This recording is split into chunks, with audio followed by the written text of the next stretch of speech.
The Very ghost good. of Christmas past. And Christmas yet to come. All right, hang on. Yeah, right on time for the first time. Okay, we're good. We're good. Let's see.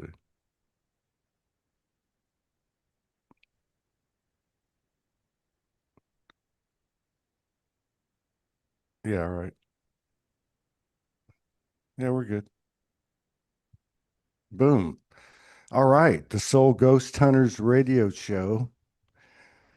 Things seem to get a little bit deeper every time we have another episode, but that kind of follows the parallel of what's happening collectively. I don't know about everybody else, but the last couple of days have been quite intense, and there's been a lot of ghosts brought up. So I think in the synchronicity of things, Liara is going to have some kind of threaded connection to what the last couple of days have been through a movie. I'm thinking. Oh, there are always connections, aren't there, Todd? Hmm. Welcome all to our listeners and our viewers this week on the Soul Ghost Hunters radio show. I feel it resonates to share a little story, as we often do, to start our show. And today, the story is about Chengzu. Now, some people may be familiar with this story from Chinese philosophy, but there was this man, and he dreamed he was a butterfly. And in his dream, he was flying around flowers. He felt free. He experienced what it was to be a butterfly. And then the next morning, he awoke and he realized it was a dream because he was Chengzu, a human in a human body. But it didn't take him long to begin to reflect. What if I am a butterfly dreaming I'm Chengzu? Or could I be Chengzu dreaming I'm a butterfly? And that particular story invites us all to reflect on whatever ghosts that we're exploring in movies, in our lives, in books, and to recognize that really life is about transformation. It's about perception and it's about change. And depending on where we stand and how we're looking at our conditions, ourselves, and the world, then that's going to change how and what we see. So perhaps Chengzu is the butterfly and Chengzu and far more, just like we are our ghosts and our experiences and far more. And so today we're going to get into a great topic, Todd. I know you're excited. We're going to get into the subject of portals. Portals, Okay, portals, portals. let me just interject one thing because I know it's going to be related, and this is how it's woven. We do it in the present moment. So that's an incredible story. I've never heard that story. Um, Hmm. and what I've experienced over the last 24 hours, and it's only increasing, is the experience of the other. If I'm the butterfly, it's a Changzhou. If I'm Changzhou, it's a butterfly. And receiving in remembrance those ghosts, those things that you've done, those things that might be embarrassing that people knew about, even your thoughts. Mm. So I was in this space of like, yeah, people want to connect with their future self. But I'm saying at this point, and I know I'm in the middle of this and I just have to say things the way I do, but fuck that shit. You know, I want to go talk to my previous self that was the other side because the other Mm. side had such an impact on me that Mm. I'm believing it's real and I'm forgetting about that I'm the butterfly on the other side or the Changzhou on the other side. So there's a 0 point to me that's occurring that is well beyond belief, but it is not in my future self because my future self has communicated to me for a long time. I think for all of us. Mm. Anyway, Okay, let's see what movie or what you're going to connect it to because I know it's going to make sense. But portals, I would also say this. I've mentioned the word portals several, I would say a dozen times in the last 24 hours. Like that was a big thing that came up. Like portals to be able to see through and travel through within the earth realm Hmm. where it's centered because again, the future selves have connected to us. So we've had those travels to the other places, the future, which is really the past. And the only thing relevant is, again, like I said, it's happening here at the earth level, at the human level. And yeah, I want to look back for once. So portals, I think we passed the portals up, is what I'm saying. Well, I guess everything is a portal to fearlessness, isn't it, Todd? And regardless of whether we're looking at a time-based perception or a timeless, no-time scenario. And the movies that we're going to explore today really are perfect stepping stones to your segue there. The first one that is brought up by some of our listeners is called Vanilla Sky. Do you remember Vanilla Sky? Tom Cruise, 2001. Yeah, it was like, why does that number ring a bell for us? All of us, 2001 Space Odyssey, Um, yeah, that was yeah, I remember that critically it was like, you know, they said, it was bullshit or whatever. It was Penelope Cruz, I think was his yeah, okay. But I don't remember the movie, but I do remember the theme of the movie was metaphysical.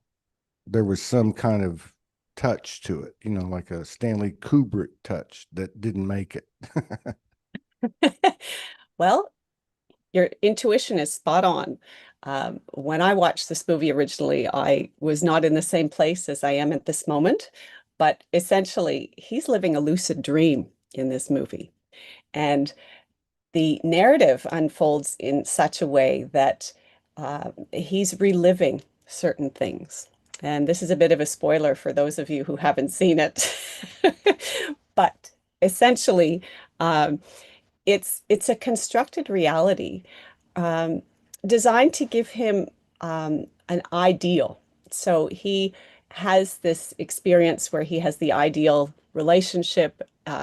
Cameron Diaz is also in the movie, and he has money, he has status, he has an amazing role in society, um, and it raises questions about the possibility of life being a dream, Maya, the illusion. And the antagonist is actually Cameron Diaz because she becomes a bit obsessed with him. And as the movie unfolds, there are conflicts, as there often are. But uh, ultimately, what we find out is last week we were talking about The Arrival and the movie where we had a sense of the future dreaming through its past. And this is a similar movie in that sense because Tom Cruise's character wakes up to realize he's been a coma for about 150 years and he's been reliving scenarios based on energies that are locked in his energy field. So he has guilt, he has shame, he has very dense fears. And so the characters that are playing out in the movie are actually ghosts in his psyche. And it's just a very clever way to present what universally humanity is going through right now. We are bringing symbols to the surface that represent these very heavy energies. And it's a reminder that every moment is another chance to turn it all around, to reframe, to rescript, to see things differently, and to step outside of the scenario that we have scripted for ourselves. Does any of this ring a bell? And maybe it triggers other remembering. Well, I keep saying there's more and more physical synchronicities that are happening, which are, involving more frequencies to an ever expanding vibration, basically. So you know, the way I look at it right now with what you were saying is everything that we're looking at is trying to tell us what we're looking at and telling us who we are. And there's nothing personal. And the Chang Zhu or whatever his name was, uh, story, right? The butterfly thing. The whole point is like the download that I received as we started was, you know, okay, I'm having these moments for the last 24 hours that the butterfly life is real, but I'm Chang Zhu, but I think I'm the butterfly. And so it's at that level. So really, the reality of it is we are in a dimensional experience, and you use the word ghost because that's what the last doorways are. It's that point where the butterfly says, "Am I Changzu?" And Changzu says, "Am I the fucking butterfly? Why am I feeling this to my bones?" And we're meeting in that central space, you know? Wow, I got Mm. to watch that movie, but you drove the well, I don't know. For me, the clarity was spot on. Like the explanation was spot on. Real time. Well, Thank you. the mind is a portal, isn't it, Todd? Because whether it's Tom Cruise's character's hallucinations and visions within a dream or a lucid state, or whether it's our dream state at night, what we're experiencing in this and on other timelines, we invite different forms of our own psychological torment on some level, because somewhere along the line, we've been conditioned to believe that suffering is necessary on this journey. And so we create forms or symbols or our version of ghosts in order to work through these things. And I find that that movie has many layers to it. So although I've offered a bit of insight, that doesn't mean you won't enjoy it if you do watch it, because visually it really um, engrosses the reader with a number of interwoven narratives. And some people would say that the beginning of the dream is the end, sort of like in The Arrival and other movies that we've explored before. This is, again, a stepping stone to explore the idea of the Wizard of Oz, which is another movie that comes up here. And of course, in the Wizard of Oz, the portal is the cyclone. That is one of the main portals where Dorothy goes on a trip. Do you remember this particular movie, Todd? Are you living it? That was years and years ago. That was before I was born. It was one of the first colored movies. Yeah, Technicolor changed it. Technicolor. Yeah, yeah. We mentioned this before on one of the previous episodes. If you listen to Pink Floyd with the sound off the movie, and just the different, yeah, it definitely a light post on the path. You know, whether it's the Matrix or the both, which is really that's what it is. It's the creation and the creator coming to that zero point, and that's what we're doing. And that's that Shang Zhu, and you know what I mean. The butterfly. Um, what stands out to me is there is a more internal, um, super sensitive. You can't call it chakras. You can't call it our multi-dimensional, and you can't call it human, but you have to call it human. Like it's coming in. So I was laughing. I had the mic off, but I was laughing because you were talking about how the guy went through all these different experiences, basically guilt, shame, blame, project, whatever they are.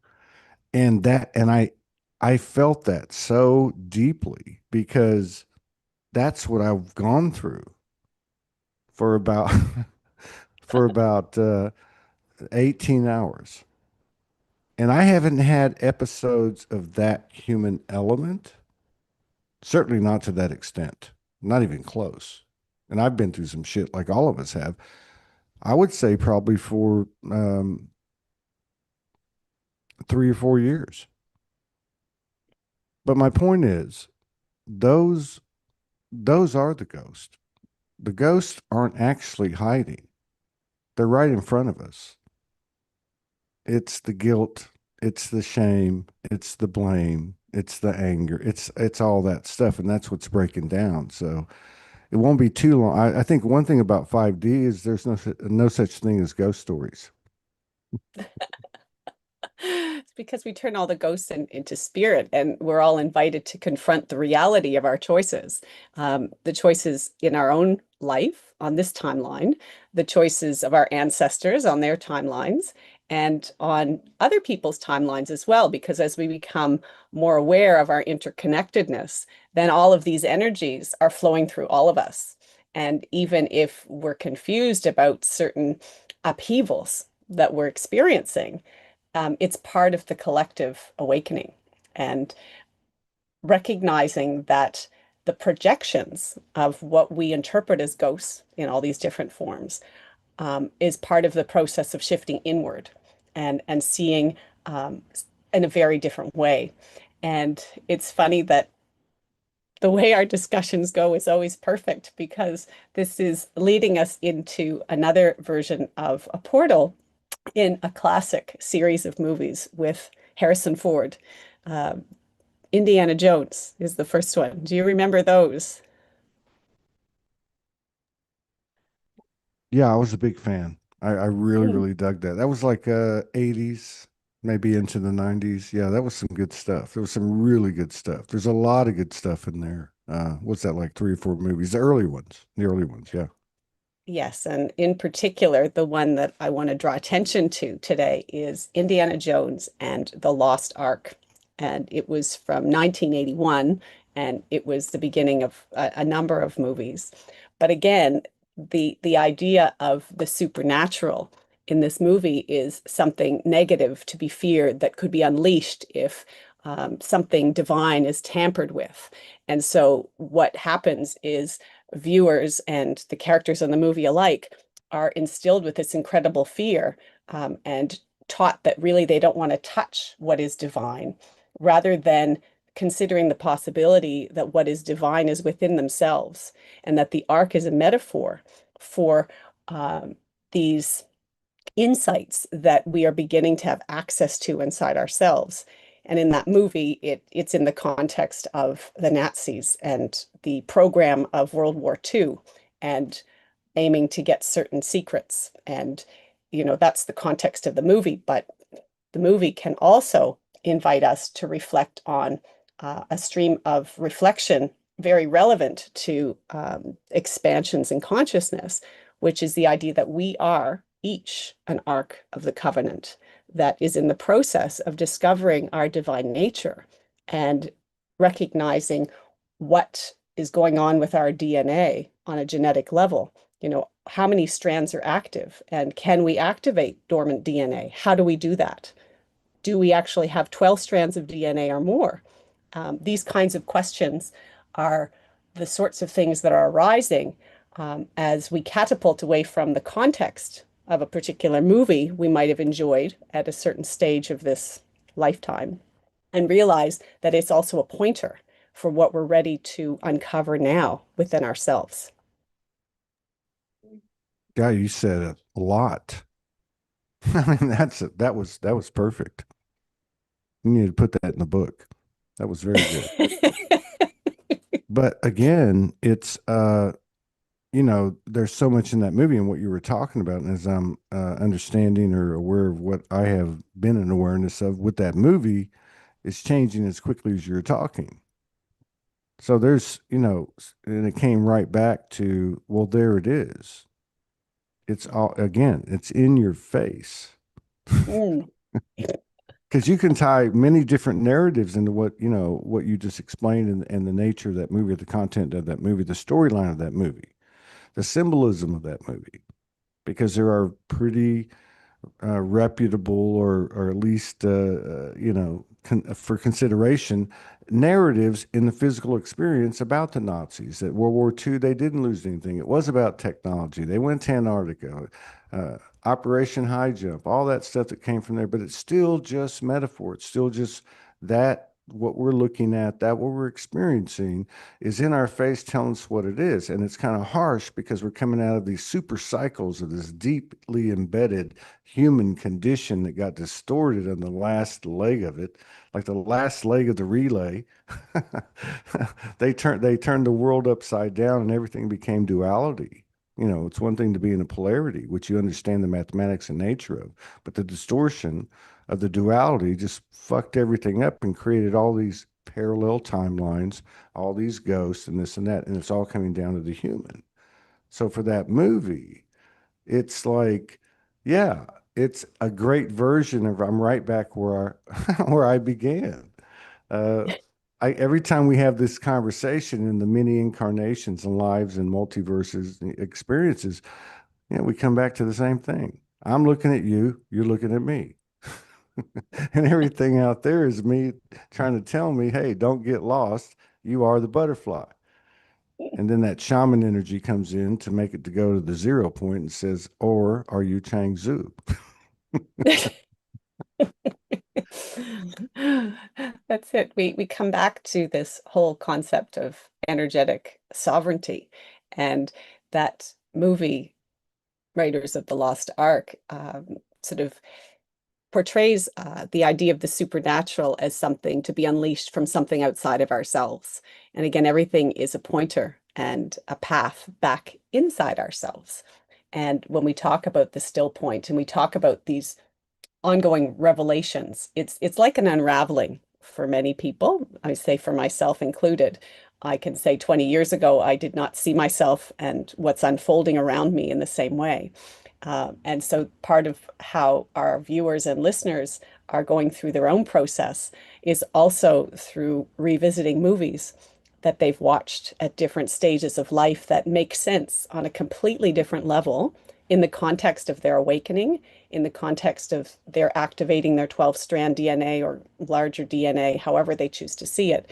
All of a sudden, they're having these aha moments, and they no longer see the divine as a wrathful, angry, external something, be it a male symbol or something else. They see it as pure energy. And based on their filters, they are coming to see what's going on inside themselves and bringing that energy back inside to integrate the lessons, the messages that have fragmented and taken shape in these different narratives. So, a series of children's movies has also been brought up in the context of portals. I'm not sure if you have any that stand out for you in your childhood, but there are a few that have come up. I'll just list a few and see if any of them stand out for you, Todd, and maybe you'll build on that or suggest another. But one of the ones that was brought up was the Folk of the Faraway Tree by Enid Blyton, and the faraway tree being a portal to new worlds. And on the top of this tree, there are these worlds on clouds that literally rotate and sort of arrive, and these kids and other creatures can visit them. So they're talking about different things as being stepping stones to other worlds, but they're not afraid of these things for the most part. Every now and then they do encounter scary things, but most of the time they're excited about portals. And another one is The Lion, the Witch, and the Wardrobe, Narnia.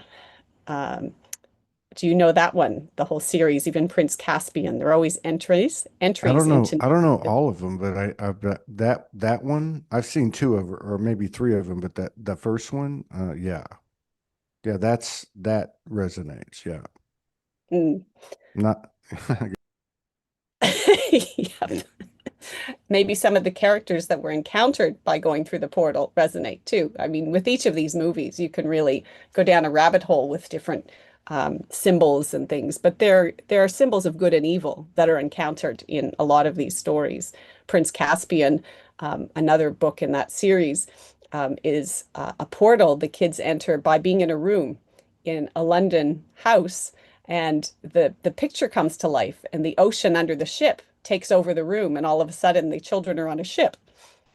So that was an unexpected adventure as well.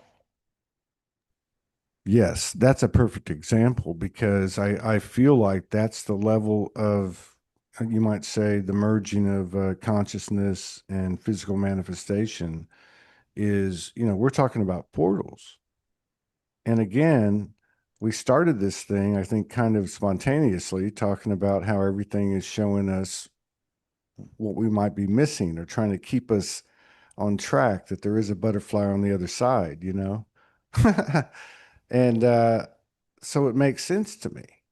That's a perfect scene from that movie because that's how quick it can happen. And it's not just a force outside of you, it's a collective, at least in that, that particular spot, a collective in alignment with that which is outside of it, which occurs, from the individual. So yeah, when you say this is what a lot of people are going through, that's a very good description. Um, and we're not alone, you know. The ghosts are, that's why there'll be no ghost in 5D, because the ghosts are all our friends and family. That's right. It's funny that, you can take an example like Poltergeist, which is sort of a horror movie, where there was a portal. The portal was the television, and you had all of the static that was visually seen, and the child touched the screen and disappeared into the television. Um, but the way the child is brought back, it isn't that way. It's friends and family who are actually going in and bringing this individual back. So you point out that ghosts are part of their symptom of 3D, and you don't see them necessarily in other dimensions. And the movies that people bring up don't always have positive and negative forces in them. Some of them focus on negative, some of them will focus on positive. Some have symptoms of both masculine and feminine energy, or light and dark, which is again part of our process, because what are we doing as a collective humanity? We're in the process of recognizing both masculine and feminine energies within ourselves. And the feminine is often the demonized darkness in terms of a symbol. And we're looking to not only acknowledge and recognize both, but to balance them. And so in a movie like Stardust, do you remember Stardust in 2007? No, who was in that? Um, there are people, Michelle Pfeiffer was in that. Oh, I And didn't see that. I didn't see that. well, this was the story about a shooting star that fell to the ground and became a human female. And there is a wall, and there is this wall that is supposed to protect a particular community, and no one is supposed to go over the wall. And the protagonist, who is a man, goes over or through the wall, and it's a force field. And he discovers the shooting star. And everyone wants the shooting star, the energy source that the star represents. For some, the witches, it represents youthfulness and regeneration. For the pirates, it represents something else. For other characters, it represents something else. But like the Philosopher's Stone, if we're looking for it and we want to obtain it, that's when we can't get it. So um, in the story, the shooting star in the form of the female is sort of out of reach of those who want to use the energy for malevolent means. It's not accessible. And for us, when we go through a portal, if we are looking for something, we don't necessarily find it because we have to find it within ourselves, not somewhere external. And this is one of the messages of that particular adventure. It's a wonderful adventure. It's a magical adventure story for anyone who is looking for something interesting, but it's from 2007. So some of these suggestions, people will revisit movies from That's like years a ago. profound. That's like a profound, like that old show Siskel and Ebert. Mm, That was but it tied into everything you were talking about. And the thing that you said it early on, then you went into the specifics of this particular thing, which was incredible because it was the same frequencies. It was just like I could see the multidimensionality of it. But the basis of it was going back to something very simple. When you went into it and you started talking about, some people see that as the feminine or the dark feminine or something like that. the picture I was getting was like that is the energy. Okay. That is the greatest ghost of them all. Because there's always, like Mother God has told me, there's 10% of me. I don't even know what it is. And the only way we find out is we enter that space together, basically. Right. So I thought it was kind of funny because like I was picturing like, okay, because I'm kind of masculine. I'm like, okay, I'm creating in this field that I know so well that I've come out of, and then the lack of differentiation, am I Chung Tzu or am I the butterfly, starts to take play.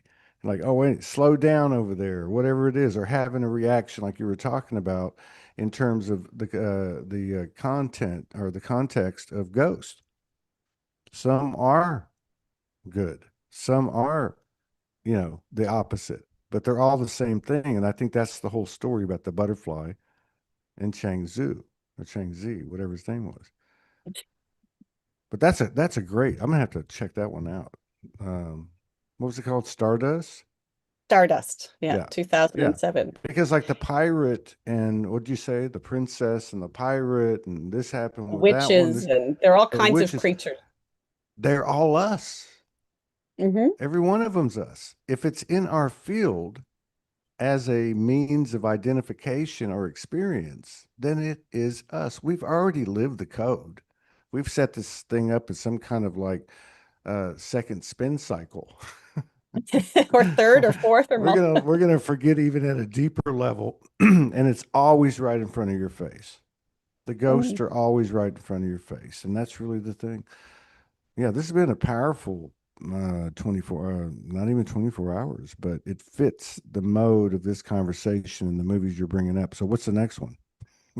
Well, before I get into the next one, I just wanted to also sort of point out that in all of the ones we're talking about and in life in general, we each are a soul that gets to choose a path of eternal life, or are we going to return to a scenario where we are going to have to expend energy and die again. So this whole concept of samsara is, in Buddhist terms, the idea of the wheel of life, for example, that comes up. And when we have the divine masculine, divine feminine energies, the dark, the light, it's all messages from within ourselves about the choices that we have, not only our current state of being and where we've been, but also options for how things are unfolding. Um, Another movie that comes up related to this one is Hang called on, Jump. hang on. I have to give you your props on that. That was an excellent explanation. Because like to me it came down to that to that one part you said where you can either choose eternal life or choose to continue to be not your words but like on the wheel of the life that we're transitioning from, basically.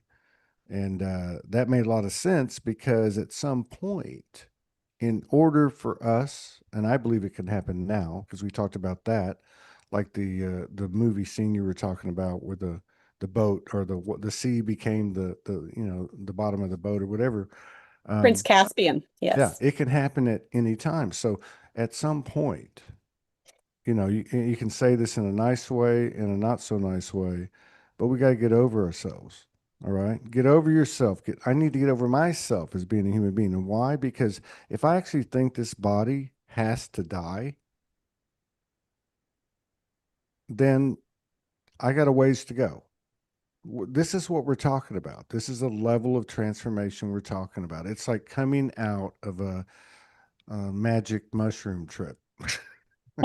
And you come out and you go, oh, wait a minute, man. Wait a second. We're all on the same wavelength, you know? Okay.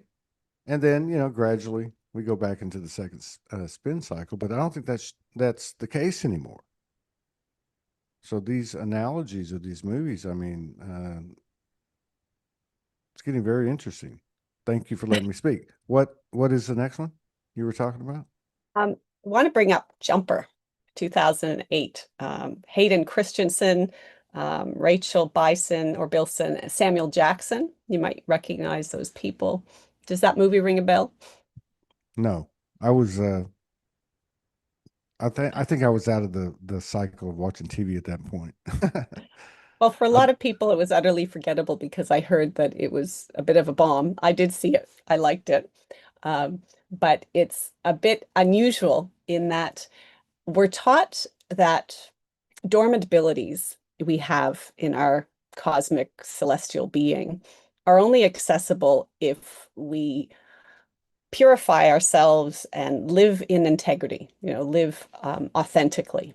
And many of us are experiencing what it is to be inauthentic and to go through a period of change and transformation, to let go of some of the self-sabotage, self-defeating habits, negative thought forms that we've adopted.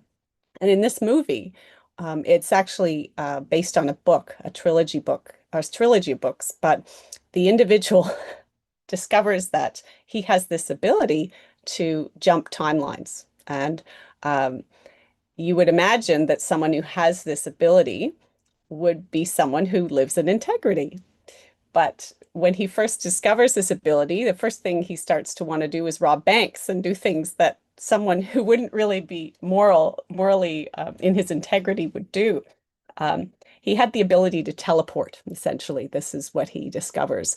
And his first inclination is not to use these abilities for the greater good. He's very ego driven and does things that aren't very good or aren't very nice or kind, and very um, self-driven. And so what happens is he discovers that there are certain things going on that he did not know about when he wasn't teleporting. There's sort of a secret war going on in between the physical and the non-physical in the movie.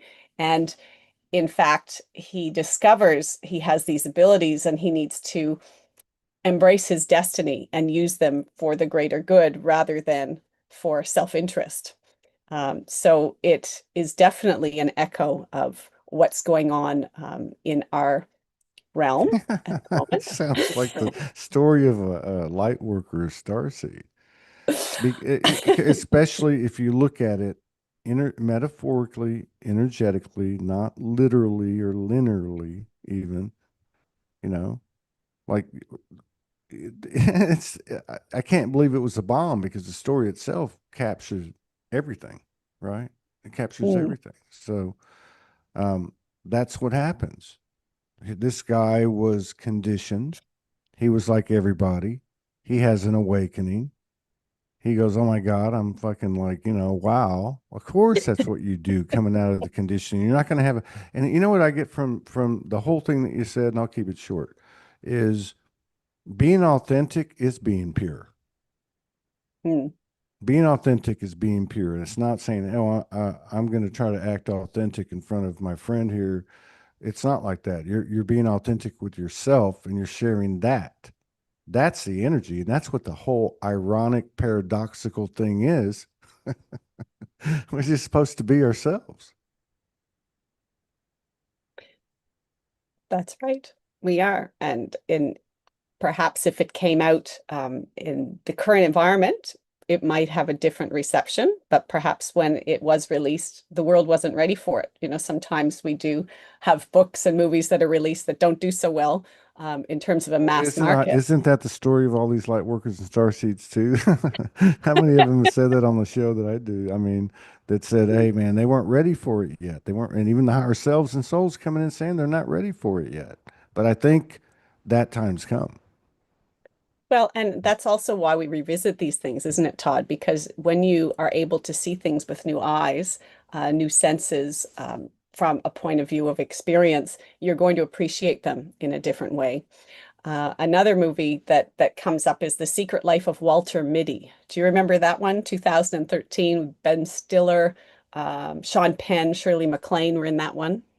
I'm so old. I saw the first version, Uh, share. which was, I think it was actually, I was born in '61. It would have had to be, it was black and white, I think, but it was a Mm, great movie. I loved that movie. Yeah. Like being able to step into, we were talking about, that other movie where Tom Cruise, Vanilla Sky, where as he was having these memories or whatever are coming into his multidimensionality, he was feeling the guilt and the pain and this and that. But Walter Mitty, he takes it to the other extreme, and he's an Air Force bomber, and he's this and he's that and he's this and he's that, which goes back to the one you just talked about. Because if you look at it energetically, what's he Hmm. doing? He's feeling his oats. And then you get to that point that you spoke of earlier, which I go Mm. back to it and say it is the butterfly in the Shangzu. We are God dreaming. If I don't want to sound like that's a great bit of wisdom, of people have said it, but the whole point is, yeah, I don't know. It's profound to be doing, like, say, for instance, doing the show and some of the things that I'm doing right now and experiencing life in solitude, even more so. The intensity of it, the level and the speed of the intelligence and technology that's coming in. And as this interaction demonstrates, is sharing the ghost of the past, sharing a bad movie from 2007 and seeing, you know what I mean? It's like getting it all. Yeah. Yeah. That's it. And loving all those things that might have been quirky or that bothered us on some level. We can see it with a sense of humor, with love, with compassion, with understanding, and have the aha moment at this point in the continuum. Sort of like a movie relating to a book that many people know very well, Eat, Pray, Love by Elizabeth Gilbert. Are you familiar with that one? I think I saw that, but I don't remember it. Well, I guess this is sort of a metaphysical portal in a way, but this was a very well-known book before it became a best-selling movie with Julia Roberts. She was in the movie. But the reason why it was brought up as a ghost in the context of our show is because this woman went through a very painful divorce and she travels on a journey of self-discovery. So for her, the ghost was the relationship in her past that she wanted to get through, get over, or the energy remnants of that. And so she was experiencing love through the portals of different cultures, different foods, different lovers, different environments as part of her healing process. Damn, I And want that job. that's it, shape shifting. I want that job. Hey, is that Ease and Grace? Is that 5D Ease and Grace? Is that even on the Soul Highway right now? Because if it's available, I want to know where that. I want directions. I figure a lot of people would like to do that as well. But funny thing is, we're all doing it. We just have different glasses that we're wearing, different filters. And when we watch movies, we may imagine that we're living vicariously through the movie itself as a portal, but it's the emotions within ourselves, the feelings that are the ultimate portals, because we live vicariously through these protagonists or these narratives, but we are going deeper within ourselves to actually experience them on a visceral level too, wouldn't you say? Yeah, that's a good description. Yeah, we are basically living vicariously through all of our ghosts, all of our identities. And we got to understand something that I feel. Okay, and I'm sorry, the second part of that being the internal expansion that is like the core, like the central sun, within yourself. Uh, that happens because you're bringing in more information. And the Mm, only way to bring in more information is to go create more experiences. And hmm. I feel what's happened in the last 12 to 15,000 years, whatever, since the flood, whatever, since Atlantis, um, we we put in duality. We really distorted things, and it created this massive field of parallel lives and just multi-human experiences, not even from the soul level. It's like, you know what I mean? And so that's all coming back in now. And this is the point of what I feel like what you just said was like, it's not the characters, it's we are the butterfly and Changzhu. We are living vicariously through that which are aspects of us. And somehow in this multi-dimensional field. You sit there and I sit here. And we know at some point that doesn't even exist. But it's No. like these movies also, I think, bring it's interesting because it's a ghost movie series kind of thing. And we started out with the stereotypical, right? And then you get into all the different modalities, right? All the different genres within the genre, and Mm, and it becomes psychological, it becomes this and that and this and that, but very, very human and very, very much speaking to the present moment, which to me is like reading hieroglyphics. If somebody came and ran across this video in 10 whatever years and saw it and didn't know what the language was, it like speaks to the present moment and just coming into awareness together where two or more gather, basically, which I think mm, speaks to the collective awareness that's occurring as you described at the end of what you said, which is all those things happening, but at the same time, which is really where the impact is. I guess the heart is the 0 point, you could say, where that comes in with the experiences that you're bringing in and expands. mm. And Well, I'd say the still point feels a little higher to me, more like the thymus area, maybe the fifth part, but still the same area. Um, I find one of the things that stands out about revisiting movies, especially the children's movies, you look at the Narnia series, and Alice in Wonderland is another great one, Alice Through the Looking Glass. Um, there is this desire to re-enter certain portals, certain worlds. And there's also the idea that this doesn't happen on our terms, on our time. It happens when the portal opens. And I feel this is a really important message because we're given a lot of conditioning in the third dimension to want to do things faster, better, cheaper, to want to rush things, to want to allow the ego to drive what's happening.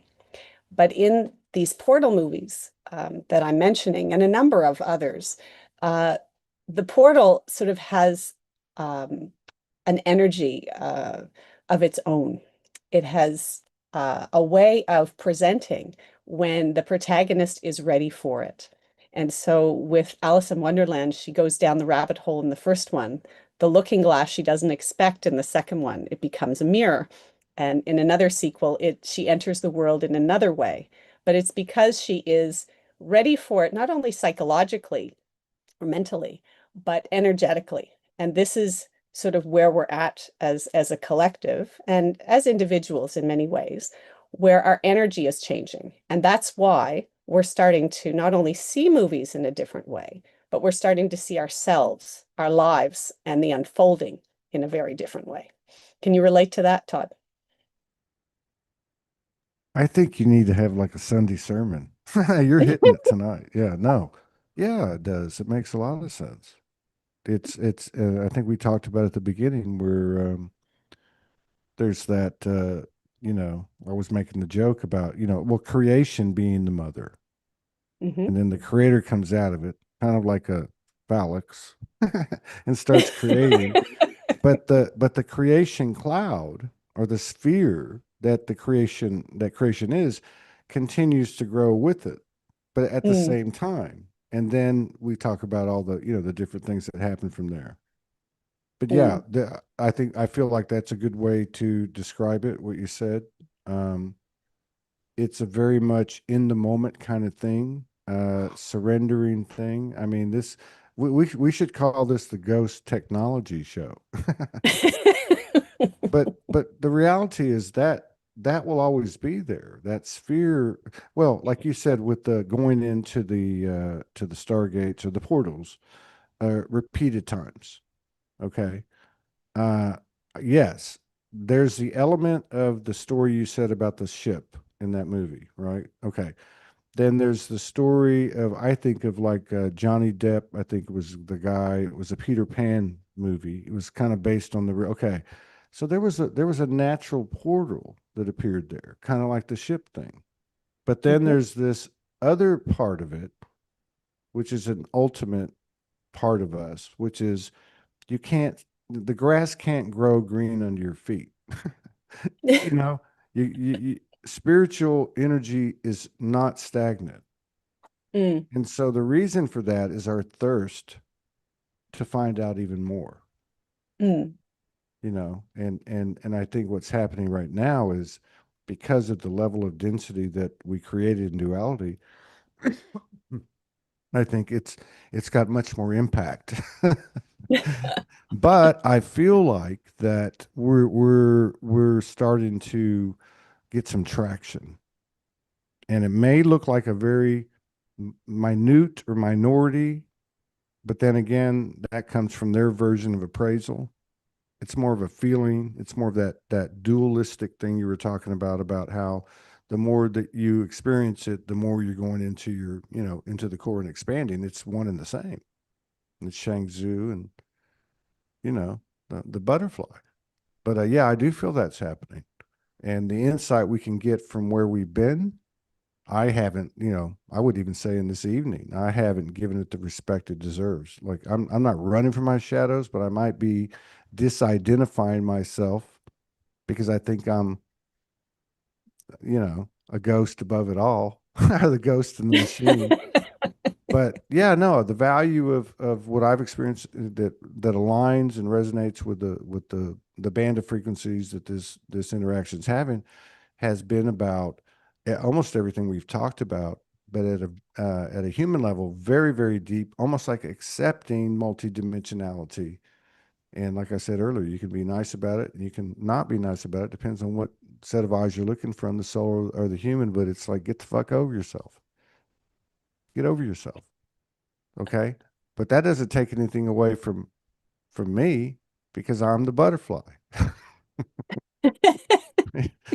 It's like somebody put up a post. I can't remember Brian Anthony today, and it's something about God. I can't remember verbatim, but it was something about I said something, and both voices answered back. Like so, it was obvious there was two voices. So it was obvious that I am the voice and I am listening. And there we go again, the butterfly and the I think this playground, though, we share these things openly with mirrors that are physical and very much a part of our experience, and that's where the big payoff is. Can mm, you can you see yourself in what you're seeing?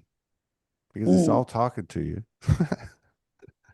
That is so true. And that is key, isn't it, Todd? Because from the moment you can see that version of yourself playing out in the projection of the characters, the objects, or whatever stands out in the film, that's when you get the message that you're meant to get. And I love when there are series of movies, like Pirates of the Caribbean with Johnny Depp, Dead Men Tell No Tales, and this whole series.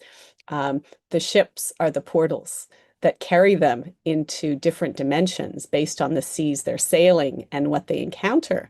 And in some of them, they're creatures that come up from the sea and they represent many different things, but fear in different forms that we're all invited to confront and work through and make friends with. Because what happens when you make friends with your fear? All of a sudden, the fear dissolves and you have something completely different. And it not only changes your energy, your vibration, and what's going on within you, but it completely transforms the environment you're in and it helps you to rescript what was there before because you've changed your filters, you've changed your glasses, or you've taken them off altogether.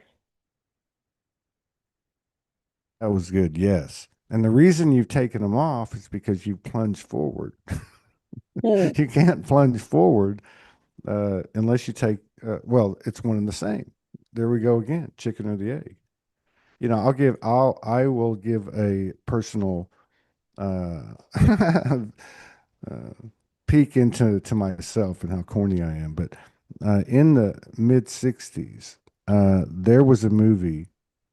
Don Knotts was in it. He was Barney, the deputy on Andy Griffith's show. mm. So he was in this movie, and it was called The Incredible Mr. Limpet. I think I got the last name right. And so it's filmed and it's in black and white and it's filmed, with the regular people. And I think he's in the military. I don't remember it all, but anyway, he has this devotion to fish. He wants to be a fish and he jumps in the water and becomes a fish. And it's interesting because they had the black and white animation of the cartoon with interacting with the people and all. And he's got this love interest and it's real corny. So anyway, he becomes a fish and in the process of that experience realizes, for instance, that there are sharks. And it becomes a scary affair. And now he doesn't want to be a fish anymore. And so then somehow or another, the Navy finds out about him because he starts helping them, Hmm. telling them when torpedoes are coming. So by jumping into the water, because that's the thing, we jump into the water, you don't know, but you also at the same time don't close anything out when you jump in. Take Hmm. everything with you, which is Hmm. what I think is kind of the point of tonight was like me my own personal revelation, having this experience for the last 18 hours of looking back at things and really getting the gold from them, but in a very painful way. Hmm. But that's what happened to him. And so I think at the end, what happened, which was kind of bittersweet, he saves the war, World War II. His love interest is on the Navy boat. He comes out of the water and says, "I still want to be a fish." And she brought him his glasses because he couldn't see. That's when the sharks really fucked him up. But no, but you see the weaving of it all. It's just like if you look at the sacred text. They're not all perfect. None of them are. Okay? None of them. But there's a basic thread. There's a basic thread to life. And no matter how distorted or satanic, if it is whatever Hollywood is or whatever the case is, there's always the thread of the divine. Hmm. And as we see that cloud going around us, as we're creating and thinking we're really great, and we're looking up like, oh, there's still some unknown out there, that unknown's being driven by the unknown and being who we are and authentic and pure. So, Hmm. if you like to go to the horse track and bet on horses and drink whiskey and stay out late, or yeah, if you're being yourself, that's pure life. That is it. Like be yourself, but not, because if we're being ourselves, that that sphere that continues to show us that there's more of an unknown, um, it will keep us on our toes. You don't go further and get away with more. The further you go, the less you get away with. So you might as well, you know, step up to the bar, right? I mean, because Mother Goddess don't play. Yes, you're sort of echoing in your own way that energy cannot be created or destroyed. And so, since reality can't be changed, what we can change is the eyes through which we see it. And we can sharpen the senses through which we experience it, or we can activate dormant abilities through which we can deepen our understanding of it. And that's really why this show exists, why all of our relationships and interactions unfold. It's to help us recognize that we are sovereign beings, that we are pure unconditional love, and we're experiencing different versions of that, both the light and the dark, and one isn't better than the other. There's no judgment here. It's simply a journey. And as we learn to laugh at ourselves more authentically, easier, spontaneously, that's when we're truly getting the message. Because the more serious we grow, the more we forget who we are and the whole purpose of being here. Yeah, I mean, I can't say anything to that. That's right. I mean, that's exactly right. Well, if we look back at our past, first of all, we see things we don't identify with, as we've talked about in this series, as ghosts. And then as we get deeper and become more enlightened, we look at him and go, "Hey, that's not a ghost. That's Joe, and that's Jill, and that's the government." And then you get a little bit deeper and start to realize what we talked about at the beginning of the show, which is it's in our face. Nobody's Mm. getting out alive. You know, I mean, this is like what you said. Do you want to be living from a consciousness of eternal life, or being on a loop within the dream kind of thing? So it's this is very, very confronting. And I think you mentioned something about it, but the element of time is part of that whatever you want to call it, reincarnation cycle, strictly in your head. And I don't know, many people might not understand that statement, but we're energy, we're frequency, we're tonality, we're resonance, we're so much more than words and explanations on the 3D level. And that's not to take anything away from the 3D level, because I'm giving it all the praise in the world tonight, because I'm getting my ass kicked right now.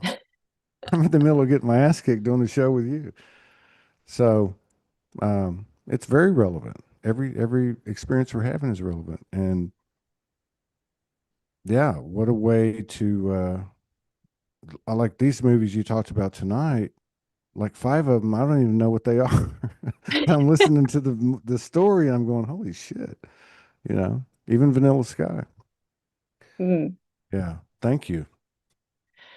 Well, I just feel, we're coming to the end of the show, maybe today, for the time we have, but I would like to underscore the classic Doctor Who with the TARDIS that many people relate to as a portal to get to another world, another time, another place. People know about the Stargate movies, the Stargate show or series as well. And I relate to those things on some levels, and then I see them as stepping stones in other ways. And the people who've suggested these regard them as classics, and they love watching and rewatching them. And they love the idea of the Harry Potter movies as well. For those of you who haven't seen those, there just happen to be seven. But um, each book is a portal into another world, just like a TARDIS, just like a ship in, the Pirates of the Caribbean, just like the picture in Prince Caspian that came to life and the ocean filled the room. So we're inviting ourselves to validate ourselves on some level, our genius, our true power, and our creative outlets that we have at our disposal.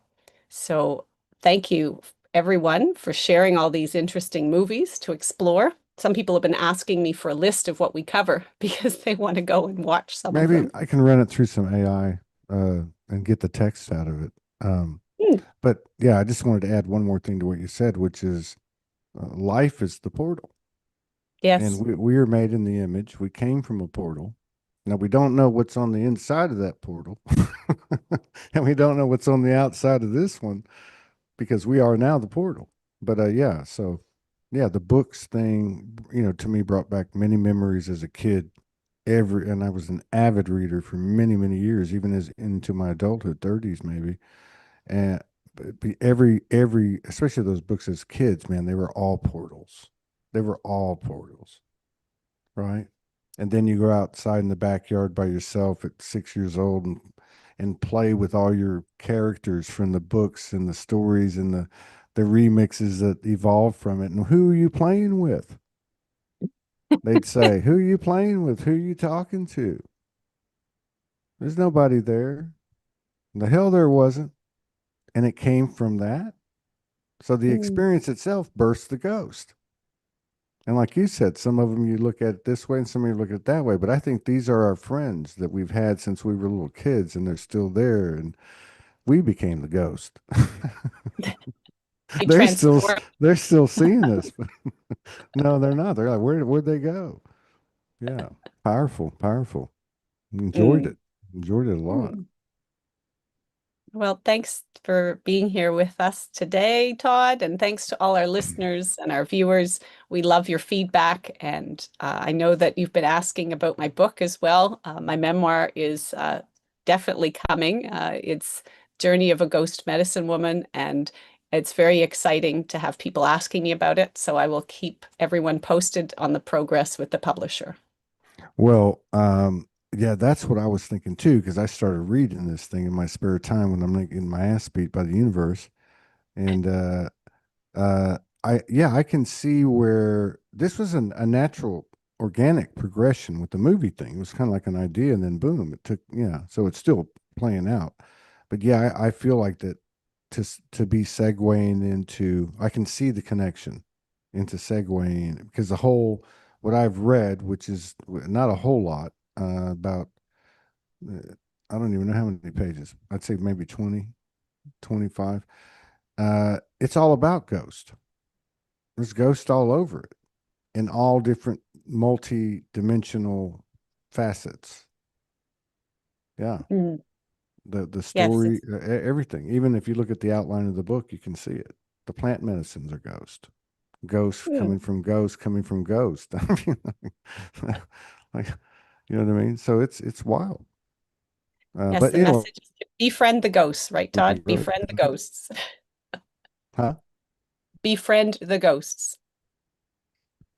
Yeah, there are no ghosts. The only ghost is me. If I'm not being myself, I'm a fucking ghost. Right. To me, the biggest thing that stood out tonight was when you said those words. Do you want to be an eternal uh, being, or do you want to be in this, loop? And then I think the next thing you said was, pure, you need to be pure, blah, and authentic. I'm like, no, that's it. If you're authentic, you are pure. And Mm, that's not like a smug statement. I'm just saying, are you, essentially, are you a ghost to yourself? Are you hiding mm. something, whatever the case is? It's profound. I don't think you're going to be able to put the book out for a while because you're going to have all this new material. Got to do a series of books. Get the first one out, but in the meantime, we're still living. This is the thing Yeah. about books. You freeze frame life experience, but your life continues even when that freeze frame is in one place. Is that me? Mm. I think she froze. Oh, there you. Is it me or you? We're still here. That's good. Yeah. That's a sign. All right. That's our. We're blowing this place up. The Matrix is kicking us off. The mother's kicking us off. That's right. Thank Well, you, Yara. thanks everyone for being with us. We'll see you next